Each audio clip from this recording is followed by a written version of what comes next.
जो जो आंखों से देखा जाए वह सत्य ही हो, यह सत्य नहीं है। जब भी हम इस संसार को अपनी दृष्टि से देखने का प्रयास करते हैं और यह समझ बैठते हैं कि मैंने जो देखा है वही सत्य है, वही सही है, तब हम अपने साथ अन्याय कर बैठते हैं।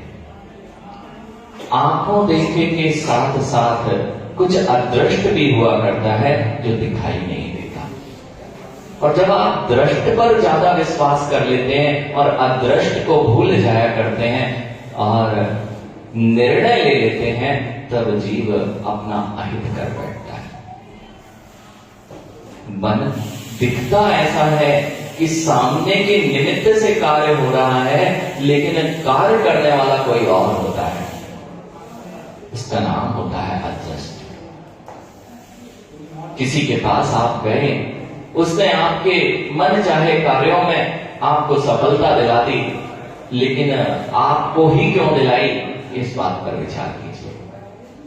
बहुत सारे लोग व्यापार करते हैं, बहुत सारे लोग धन अर्जन के लिए पुरुषार्थ किया करते हैं, सब पुरुषार्थ करते हैं, लेकिन सबका पुरुषार्थ एक सा होने पर भी ऐसा क्या होता है कि पुरुषार्थ से जब धन मिलता है तो ऐसा क्यों हुआ कि तुमने जो पुरुषार्थ किया उस पे तुम माला माल हो गए, और जिसने उतना ही पुरुषार्थ किया था उसके पास फूटी कौड़ी भी हाथ में नहीं है।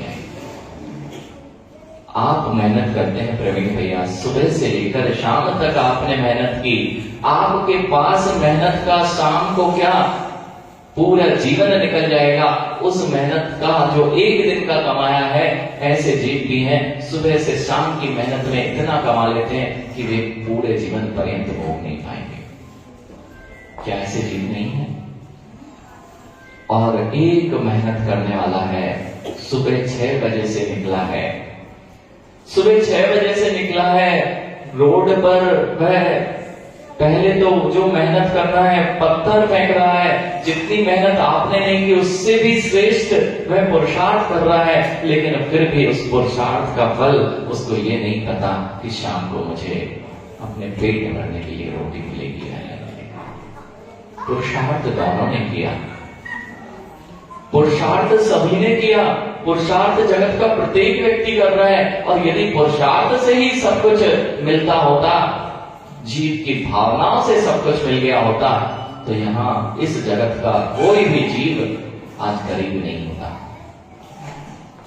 कोई भी तो नहीं चाहता कि मैं गरीब रहूं, सभी तो यही चाहते हैं मैं अमीर रहूं, और इसीलिए तो दौड़ रहे हैं। लेकिन अपनी गरीबी अमीरी को यदि पुरुषार्थ पर निश्चित करोगे तो तुम कभी भी सत्यता को स्वीकार नहीं कर पाओगे, सत्यता को जान नहीं पाओगे। जिन्हें भगवान का शासन है, यह दृष्ट के साथ अदृष्ट की भी बात की गई है। वह अदृष्ट क्या होता है? वह भगवान नहीं है कोई अदृष्ट जो आपके कार्यों को सफल कर दे। भगवान होगा जिसने मेरे कार्यों में विघ्न डाला, जिसने मेरे कार्यों को सफल कर दिया। ऐसा कोई भगवान है ना? ऐसा कोई ना कोई तो होना चाहिए ना जो मेरे कार्यों की सफलता का निर्धारण करे कि मुझे कब सफल होना है और कब मैं असफल होऊंगा।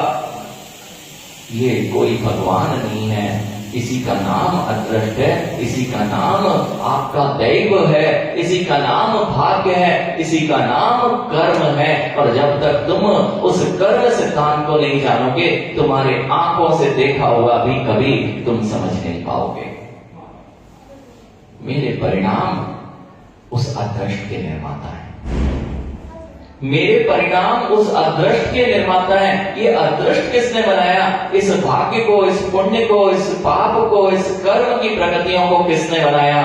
तो फिर तुम किसी भगवान के पास मत पहुंच जाना। क्यों?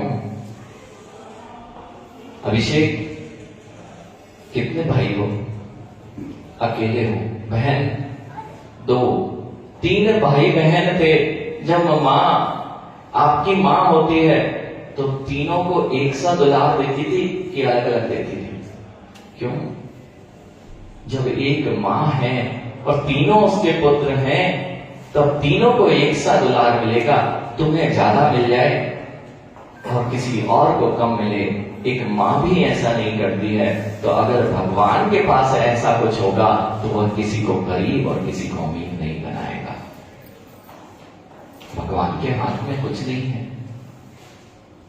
इस ताकत को, इस सिद्धांत को बोलना के लिए बहुत बड़ी ताकत चाहिए, जिनमें मैं भगवान हूं और मैं तुम्हारा नाश कर सकता हूं, ऐसा जगह भगवान नहीं कहते। वे तो ये कह रहे हैं मेरे पास में तुम्हें सही करने की कोई सामर्थ्य नहीं, तुम अपने आप भगवान बन सकते हो, मैं तुम्हें भगवान नहीं बना सकता। इसलिए जैन दर्शन की महिमा यहां आकर खड़ी हो जाती है कि तुम सब कुछ, तुम्हारा निर्माण तुम्हारे हाथों में है और तुम्हारा दुर्गतियों में जाना तुम्हारे हाथों में हो। आज इस कर्म व्यवस्था को जान लीजिए कि हम जब जब कर्म करते हैं, हम ये नहीं देखते कि हम पुरुषार्थ तो करते हैं और यह लगता है कि पुरुषार्थ हमारा सफल क्यों नहीं हुआ।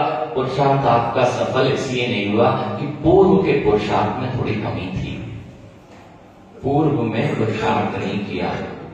जो बच्चे अपना जीवन सोते सोते निकाल देते हैं, अब वे कहें, जो बच्चे अपना पढ़ाई का समय सोते सोते निकाल देते हैं, अब तुम इंजीनियर बन गए, तुम कमाई कर रहे हो, और अब 25 साल बाद वे कहें कि वह तो ऑफिस जाता है और इतने सारे रुपए लेके आता हूं, मैं भी तो पुरुषार्थ करता हूं। तुम जिस 25 वर्ष में पुरुषार्थ कर रहे हो, उसने पूरे पूर्व में भी पुरुषार्थ किया था और वर्तमान में भी पुरुषार्थ कर रहा है, इसलिए उसको घर उदित जाके और पैसा लेके आ जाता है। अब जिस बच्चे ने अपना पूरा जीवन सोते सोते व्यतीत किया हो, बचपन, अब उसको तुम्हारे पुरुषार्थ और उसके पुरुषार्थ में अंतर खड़ा होगा कि नहीं? उसके पुरुषार्थ में और तुम्हारा पुरुषार्थ दोनों सामने एक सा पुरुषार्थ कर रहे हैं। वह भी सुबह से जाता है, तुम भी सुबह से जाते हो, लेकिन तुम हजारों रुपए लेके आते हो और वह 100 रुपए, क्या कुछ चंद रुपयों में भी अपने को संतुष्ट करना पड़ता है। ऐसा क्यों हुआ? सिद्धांत ऐसा क्यों हुआ?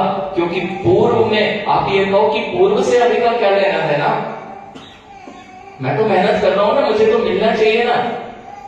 आपने जैसे पूर्व में पुरुषार्थ किया था, उस पुरुषार्थ का फल वर्तमान में भी दिखाई दे रहा है, वर्तमान का पुरुषार्थ मात्र नहीं है। जैसे इस पर्याय के पूर्व में उस बच्चे ने, बालक ने अध्ययन किया, तो वह 25 वर्ष बाद पुरुषार्थ को सार्थक करता है। ऐसे मेरे अनंत भवों का पुरुषार्थ जो होता है, वह मेरे भाग्य का निर्माण करता है, और उस भाग्य और वर्तमान के पुरुषार्थ से तुम्हारे कार्यों की सिद्धि होती है। और जिसके पास प्रबल पुरुषार्थ है, ऐसे लोग भी देखे जाते हैं जिसके पास प्रबल पुरुषार्थ है, लेकिन फिर भी बेचारा असफल हो जाता है। और कुछ लोग ऐसे हैं, कुछ भी नहीं करते फिर भी सफल हो जाते हैं। उधर ऐसे लोग भी हैं, कुछ नहीं करेंगे। अभिषेक, क्या मेहनत करना पड़ती है, बैठे हो, दुकान खोल के आए, 2 घंटे में जितना कमा के आ जाते हो। वह गरीब ने क्या किया, वह सुबह से लेके पुरुषार्थ कर रहा था, और तुमने कौन सा पुरुषार्थ कर लिया कि 2 घंटे दुकान खोली और जितना चाहिए था वह लेके और अपने दुकान बंद के आ गए। आज का पुरुषार्थ पे इतराना नहीं, ये आज का पुरुषार्थ नहीं बोल रहा था कि तुम्हारे पूर्व भाव का पुरुषार्थ था, जो तुमने सम्यक पुरुषार्थ किया था, उससे जो तुमने पुण्य का अर्जन किया था। जिसने कमाई करके रखी है राजीव भैया, अब वह बैंक से निकाल के खाए तो तुम परेशान हो रहे हो। अरे कमाई तो उसने की थी ना, तुम भी कर लेते। जिसके पास बैंक में बैलेंस है, अब वह बैठा बैठा खा रहा है, कुछ भी नहीं करना पड़ता है और कपिल सब कुछ मिल रहा है। उसने पूर्व में कमाई करके रखी थी तो सब कुछ खा रहा है, तुमने ना पूर्व में की और अभी वर्तमान में भी उसे देख के चल रहे हो, तो वर्तमान में भी नहीं कर पा रहे हो। पुण्य की कमाई रखी है प्रवीण भैया, पुण्य की कमाई रखी है, तो जीव के सारे कार्य सफल होते दिखते हैं, और अल्प पुरुषार्थ में भी पुण्य कार्य करता दिखता है। और जिसके पास पाप की कमाई रखी है, जिसके पास पाप की गठरी ज्यादा है, वह जीव बहुत पुरुषार्थ करने पर भी कुछ चंद पैसे ही कमा पाता है। यह है कर्ण सिद्धांत। अब निर्णय यहां करना, जो मेरे साथ सुख दुख की व्यवस्था है इसमें मेरा दृष्टि कार्यकारी नहीं है कि मैंने तो बहुत अच्छा देख के, उधर जितने लोग फंस रहे हैं ना ये युवा, ये मात्र दृष्टि को देख पा रहे हैं। चेहरा सुंदर हो जाना बहुत अच्छी बात है, चेहरे सुंदर देख के तुम किसी से प्रभावित हो जाते हो, लेकिन ये भी देख लिया करो कि उसका पुण्य है या नहीं। हाँ, जितने बुजुर्ग लोग बैठे हैं, अमित के पिताजी, आप जब पूर्वजों को मिलना, वे पूर्वज यदि किसी लड़की को देखने जाते थे तो मात्र चेहरा नहीं देखते थे, उधर पहले तो देखते ही नहीं थे लड़का लड़की एक दूसरे को। क्यों? वासनाओं का संबंध नहीं होता था, संस्कारों का संबंध होता था। आज वासनाओं का संबंध है, संस्कारों का कोई लेना देना नहीं है। पूर्व में जाया जाता था तो पिताजी और बुजुर्ग लोग, चाचे जो लोग जानते थे, वे संबंध बनाने जाते थे राजीव भैया, तो लड़की को नहीं देखते थे, चेहरे से कोई ज्यादा अंतर नहीं आता, सबके चेहरे एक से दिख रहे हैं। हाँ, देख लो पीछे पलट के जितने लोग वहां से आए, सबके चेहरे एक से हो जाते हैं। अभिषेक कितने ही अच्छे सुंदरी को लेके आए हो, लेकिन अब बाद में सबके चेहरे सब एक से दिख रहे हैं ना, कोई भिन्नता नहीं है ना। क्यों? जो चेहरे तो सबके समय के साथ में फीके पड़ना ही है, लेकिन अगर चेहरा देख के मात्र लाए और संस्कार देख के नहीं लाए होते तो तुम्हारा भविष्य खतरे में है। पहले के लोग जाते थे, चेहरा नहीं देखते थे प्रवीण भैया, लड़की आएगी भोजन परोसेगी, अगर भोजन के समय में चाल ढाल देख ली जाती थी, पैर कैसे रखते हैं, जमीन पे पूरा पैर जा रहा है कि चंचलता अधिक है, दोनों घरों का लेके चल पाएगी या नहीं, परस रही है तो कैसे परस रही है, बड़ों से आंखें उठा रही है कि आंखें झुकी हुई हैं। और अब तुम जाते हो, सब कुछ तो खुला हुआ है, इसलिए जब तुम लेके आ जाते हो और वह 2 दिन बाद ही तुम्हारे माता पिता को उत्तर देना प्रारंभ करती है, तब तुम रोते हो कि मैंने क्यों इसको लेके आए।